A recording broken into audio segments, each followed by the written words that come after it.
Welcome back to the Freedom Planet playthrough. Are you ready for cutscenes? Because we're going to be seeing a lot of cutscenes from this point on. Yeah, this is the point of the game when they throw like close to, I think, a little over 10 minutes of scenes at you. Well, they introduced Mila and Torque and their treehouse and all that stuff all before level 3, which is the God, I can't even remember. No, wait. No, I don't remember what level 3 is. I think the original plan was to have a level between the scenes we're seeing now, but it was scrapped. That would make some sense, yeah. But they didn't want to like cut story content because they considered it too important. So they just gave both cutscenes at once, and that's why it feels a little long. Well, it's very long for a platformer. So every character has their own special level. Isn't Mila's level like the first level in her story? Mila's is Aqua Tunnel, Carol's is Trap Hideout, and Lilac is what was the name of it? Green Hill. Green Hill Zone. Yes. It was Pangu Lagoon. But isn't Mila's exclusive level at the very beginning of her story mode? Story mode. Yes. So they probably, so maybe they planned on that to be a level for everybody, and then they chopped it. It's just weird because I always found Mila's first level Aquaton to be really weird because it seems to share aesthetic with a prison they get themselves captured in later down the road, and I would think maybe that was the original intention for the game's story, but. No, well, it would have honestly, it would have made more sense if Mila did have a story mode for her to have a level there, because in the story, she escapes to try to break everyone else out, gets caught, and gets thrown back in a completely, like, waste of time kind of cutscene. I'm sorry, the look on Carol's face right now is like Mila's being all adorable with Lilac, and Carol is just like, ugh. I love the sprite work in this game. The characters are very, very expressive. Like, even in these cutscenes, too. And, we can rag on the cutscenes being a bit long and the tone being a bit jarringly not balanced at all at times, but the actual character of the characters is pretty spot on most of the time. And a cool little another thing you can do here. I don't know if you can do it on the console versions, but in the PC version, I think if you're holding down a certain set of buttons, you'll actually load outtakes. Oh, really? And the thing is that the outtakes are animated, like they went out of their way. like in a Pixar cartoon. Yeah, like Toy Story or something. Yeah. Yeah. That's awesome. I do agree. The characters, I think, are what save this story and make it as, like, I mean, granted, it's still a mess in a lot of places, but you do genuinely get to, like, especially the main three, Torque, and, he's a little bit generic in a lot of ways, but Brevin has a lot of presence as a villain as well. Brevin is basically the return of Saturday morning Robotnik. He's got that voice and everything. Yeah, basically. If only Jim Cummings would come back. Yeah, the performance is really what makes him a compelling villain, though. Like, in terms of just that the and the writing. fact that he seems to have ripped off Eggman's mustache and is using it as a hairpiece. That's true. I just noticed a sleeping guard in the background. Isn't the director of the game the voice of that bird who always follows around these guys? Yes. For some reason. That's like, what's his name? Ken Levine from BioShock, voicing all the vending machines. He does the stupid clown voice for them. He has a very high opinion of himself. Well, it was a low-budget game, so he pitched in for the voice budget. Sometimes they just like to have a dumb cameo like that. For example... It helps pass the time. Yeah. For example, I believe in Double Dragon Neon, the director of that game voices the villain, who is basically Skeletor from He-Man. I'd imagine it's probably more fun to voice a villain. Oh, probably than it is a hero, depending on how much you get to ham it up. Yes. Yeah. One thing I do sort of like is that they have actually several different dialogue boxes. It's a little bit underutilized, to be honest, but there was that thought bubble just now. There's this standard blue one for when everyone's talking normally, but then whenever Lord Brevin says something, he gets this really edgy red box. Yeah, it's a good... honestly, it's an underutilized thing in a lot of games where, you can do a lot with text in games that you can't do in a book. So it allows you to make things very expressive. I mean, granted, it's a little bit less useful in a game where you have voice acting anyway, but games like, we pointed this out in both of their commentaries, but Shovel Knight and Paper Mario do it a lot, and it's I love how when she picks up the crystals in the cutscene, it still plays the sound effect. They actually, like, speaking of underutilized things, there are a couple little visual jokes that happen during certain cutscenes with the collectible items. Like, you know, he's messing with his power orb thing up there. He drops a bunch of crystals, and then whenever a character touches one, they just pick it up. Yeah. And also the things floating around the light lamp, whatever that is up there, are collectibles in the game, which I also don't really know what they do exactly. I don't know what they do for the other characters. I do know that for Torque, they're a kind of ammunition. Yes. Huh, okay, but- so it's probably kind of like the gas cans for Carol's car. Motorcycle. Yeah, but the counterpoint to that is that those elemental pickups have been scattered throughout the game anyway, like since the beginning. And when you pick them up, I know that they count as crystals, so they're not completely useless. But... I think they're in the case of everyone except Torque, they're for the bonus game. Oh, If you yeah, manage to that's pick up right, the that's yin right, yang because symbol. you can Yeah. do more rolls on the die if you pick them up. Yeah, that makes sense. The other thing, though, is that the power-ups in this game have some clever uses that I didn't really notice until my third playthrough because I wasn't paying attention. Oh, you talking about how the different shields do things like draw more leaves and... No, not just that.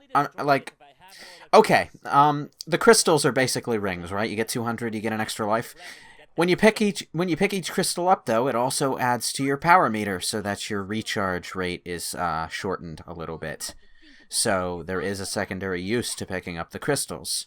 Yeah, I And- noticed that on my first playthrough. It's just that it refills so quickly anyway, it's not Yeah. ever really needed. Yeah. But then there are the flower petals that are your health, and that seems straightforward enough. You pick them up and refill your health bar. You pick them up when you don't need any health, and they just transform into crystals when you pick them up. Of course.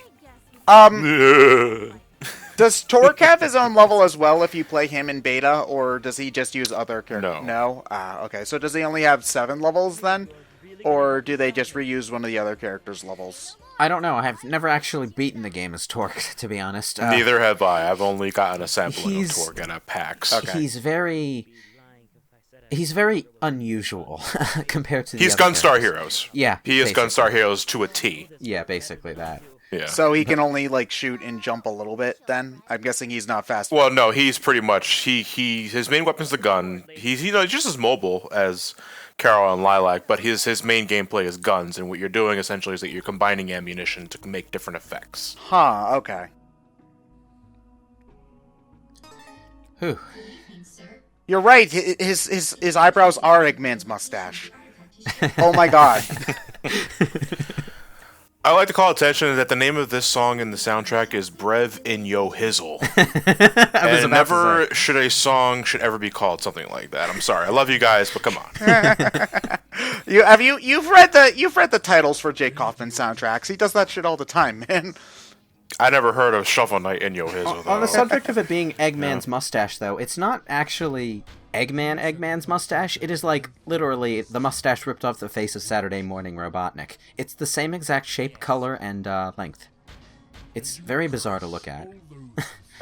So, this is actually part of the story that I find very disappointing and underutilized, is the fact that Dale is brainwashed by Brevin in order to, like, manipulate the war that he's trying to cause and whatnot. Yeah, You don't there's this ever, whole- he's not really used. It's just sort of an excuse for why you're fighting soldiers, basically. Yeah, throughout. there's this whole thing about how Spade is his brother and everything, but until we get Spade as a playable character, I don't think we're going to see anything substantial for it. There's a lot of, I think that the game's biggest writing sin is, thankfully it's from ambition, but the game tries to do too much, I think. It tries to have a lot of characters and a lot of subplots, and so it gets messy very quickly. It sort of does. The most interesting thing about it conceptually is that, how Sonic the Hedgehog was trying to be all, like, environmentalist in its basic way, how, you're saving animals from an evil scientist and all that.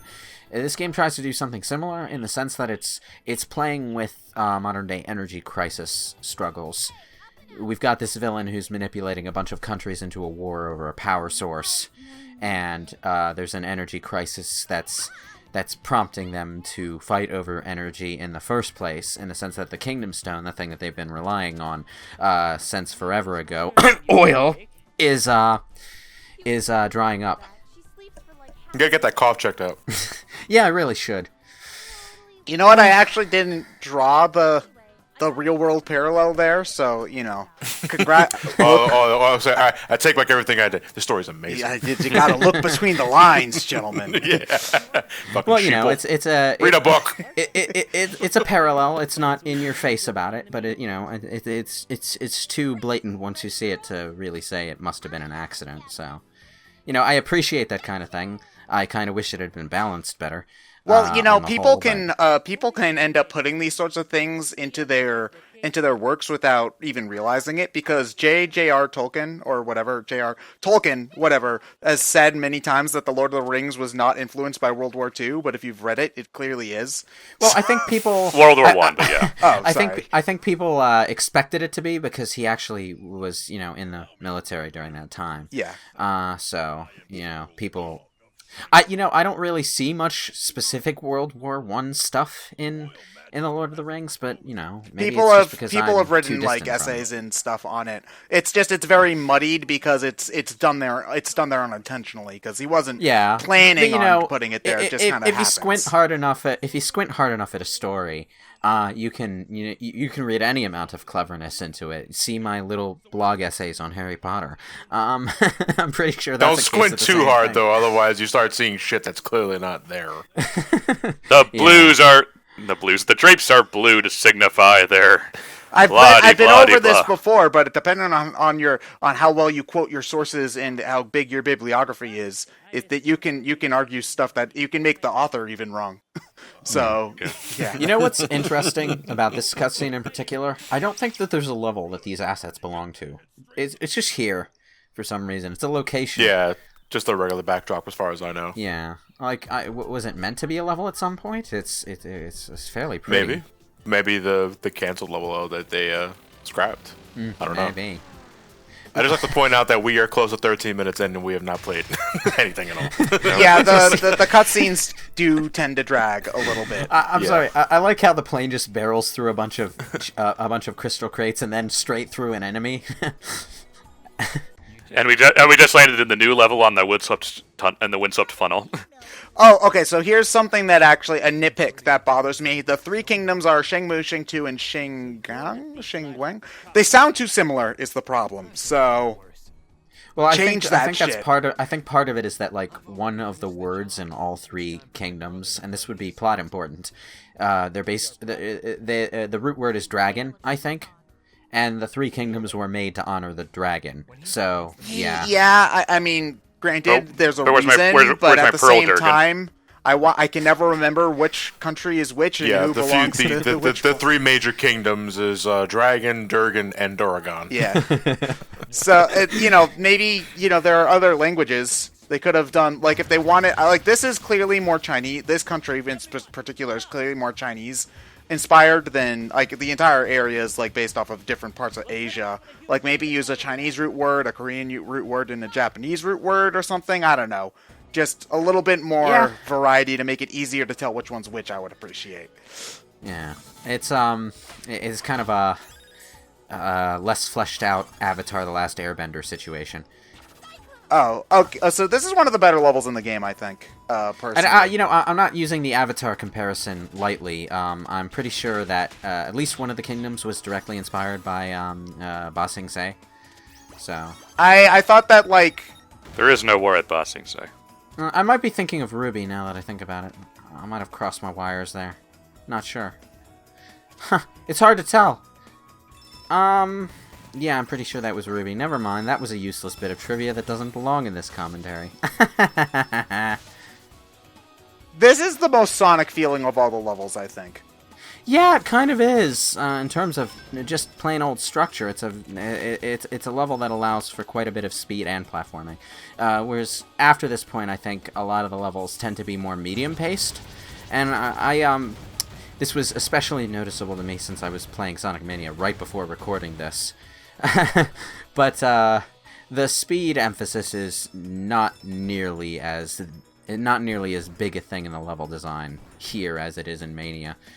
Yeah, but which I honestly I appreciate. Like I was mentioning this earlier, but it was so refreshing to play this after playing Mania because I didn't really want to play Sonic. I wanted to play something unique. And I actually, one thing that I will say to Freedom Planet as a positive is that like Shovel Knight's a good comparison. Like this is a Shovel Knight of 16-bit games, but I honestly feel that like Shovel Knight's main inspiration is Mega Man. This main inspiration is Sonic. I would say that Freedom Planet feels less like Sonic than Shovel Knight feels like Mega Man, which is to me a positive because yeah, I can see it. It to me felt.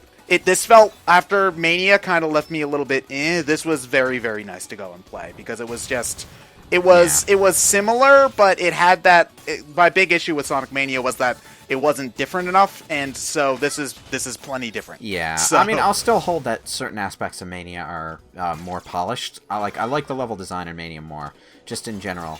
It's more consistently enjoyable for me, and the other thing is that,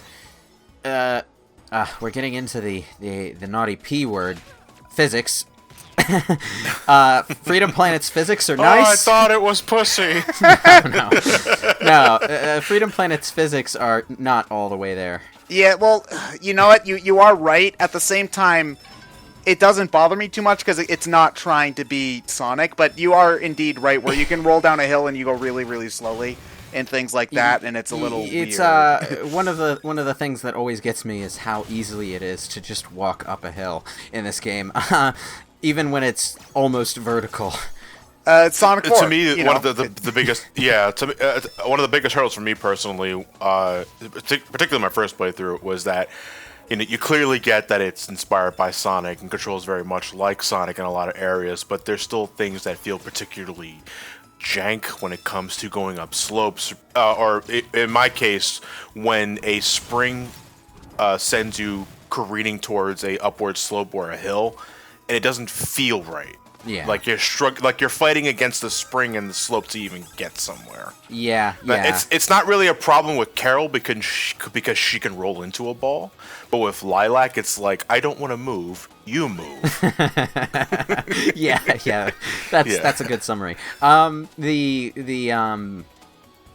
upshot is I tend to play Freedom Planet more as a medium speed game than as a fast one, because that's closer to what it's built for, it feels like.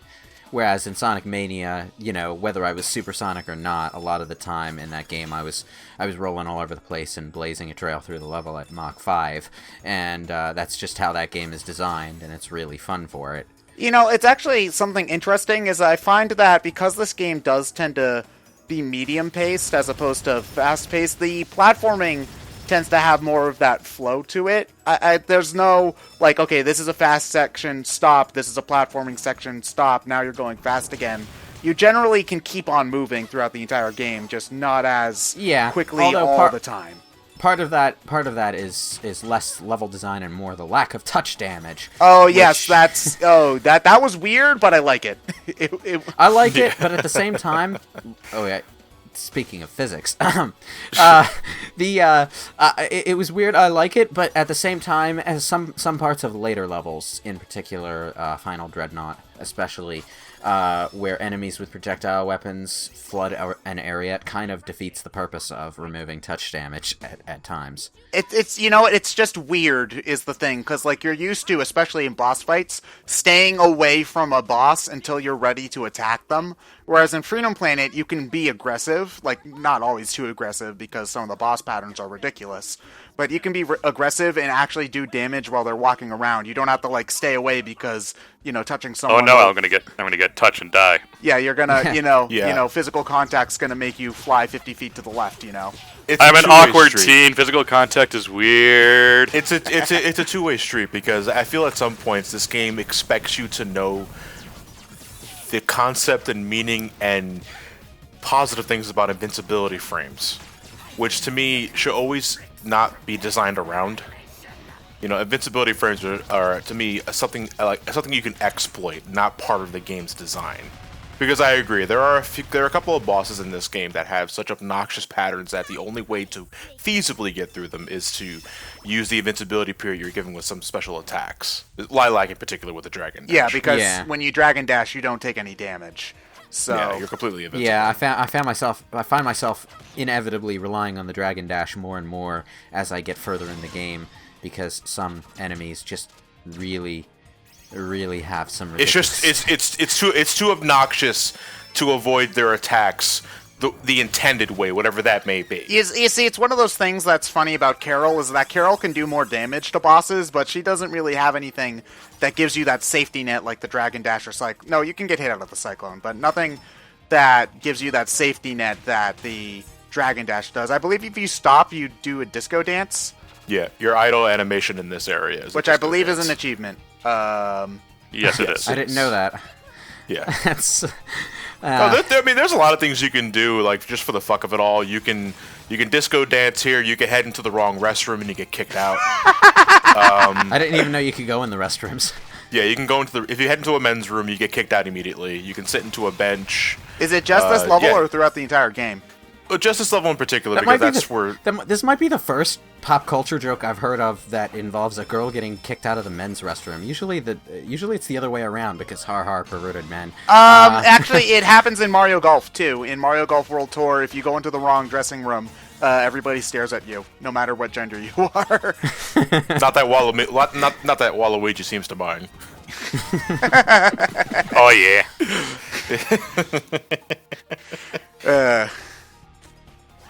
Yeah, okay, so the first time I played the game, those gas cans really confused the hell out of me. I had no idea what they were for. Yeah, it's, Freedom Planet takes a really unique approach to its multiple playable characters. To the point where it's another element of the game that transcends its origin as a Sonic fan game. Because in Sonic, you know, Sonic, Tails, and Knuckles are basically the same character with one extra ability each. No. One's clearly red and orange. God, Lewis, come on. Whereas in Freedom Planet, every character is a really unique experience to play. So...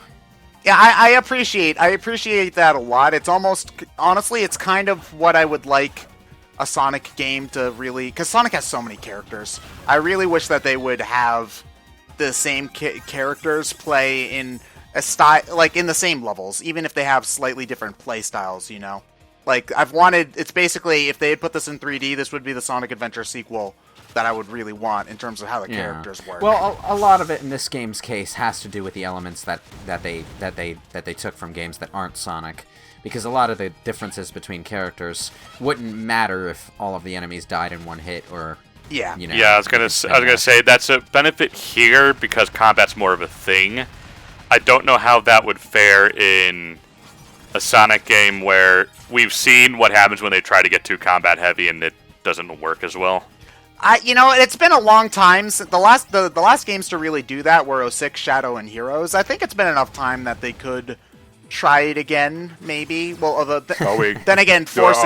Are we ignoring Unleashed? Oh, there is, yeah. However, one other benefit to having all these characters that really comes into play in specific parts of the story, and it's one of the cases in this game where I feel like the story comes into the gameplay in a really good way. Oh yeah, like Mila the other will characters help you out. Yeah, Mila will throw health at you. Carol eventually... I think you get an achievement if you let Carol kill the boss fight. Yeah, that's gonna happen here actually. You get the CPU finish achievement if you let Carol kill this boss. This is my favorite boss in the entire game. And there's a boss later in the game that really starts to kick your ass. I think it's the second boss of Jade Creek, where the helicopter. Yeah, where once you get to a certain point, Mila comes in and starts fighting the boss actively, and then Carol comes in and finishes it off. And this came with a fairly unique experience in the case of this playthrough, because I was about to die when Carol came in and beat the boss. So her rant save at you about having to come in and bail you out all the time really hit home for me, because that's exactly what happened in the gameplay. Getting My Little Pony up in here because friendship is magic. Yeah. Yeah. You know, you could probably, the tone would probably not be that out of place for My Little Pony if it weren't for, like, the 5 or 6 scenes that are really, really goddamn dark for some reason. Yeah, I know. I'm not sure how I felt about the scene where Twilight Sparkle was electrocuted to talk. You know, that was a very weird episode. Surprised I got past the MPAA. Speaking of Carol saving my bacon, I had 3 hits left and I was about to get hit by a shower of laser beams, and Carol just comes in on her motorcycle and kills the boss. I also like how since you beat the boss while a flower was dropping, it didn't know what to do and it dropped through the floor. You know, it's partly because I'm terrible at the boss fights, but, you know, I like game design elements that can change your experience with the game's story. In this case, because I wasn't particularly good at fighting the boss, the fact that the other characters were in there helping me felt more meaningful. And that makes me appreciate them more, you know? It's the little things. Lilac, you sure suck. Let's finish the boss for you.